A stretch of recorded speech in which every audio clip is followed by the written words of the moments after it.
যারা নতুন সৌদি আরব যেতে চাচ্ছেন তাদের জন্য এই ভিডিওটা, আপনারা ভিডিওটা শেষ পর্যন্ত দেখে যাবেন। আর আমি একটা কথা বলতে চাই ভাই, আপনারা নতুন মানুষ, আপনারা সৌদি আরবে যাবেন না। সৌদি আরবের পরিস্থিতি আগের মতো নাই, আগের মতো নাই।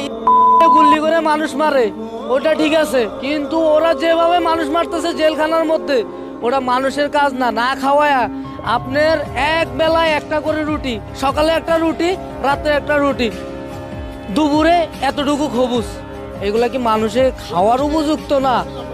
ওই খাবারটা মানুষের খাওয়ার উপযুক্ত না। আপনি একটা বিড়ালকে দিলে ওই খাবারটা খাবে না। আমরা ওইখানে বাধ্য হয়ে খেতে হয়েছে। আমরা যে বাঙালি, আমি আজকে আমার সব কিছু ঠিক আছে। আমি 1 মাস 10 দিন জেল খাটছি, 1 মাস 10 দিন জেল খাটছি। এই যে দেখেন, এই যে আমি 1 মাস 10 দিন, গত আপনার 13 তারিখে আমাকে ধরছে। 1 মাস 10 দিন। আমরা এক একটা আম্বারের মধ্যে 95টা শুধু বাঙালি আম্বার ছিল। আম্বার মানে মানে রুম, এক একটা রুমের মধ্যে 300 থেকে 350 লোক আছে।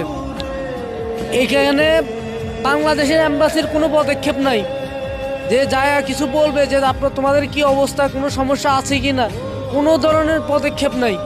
দ্বিতীয় কথা হচ্ছে গিয়ে ওইখানের মধ্যে এভাবে লোক ধরতেছে।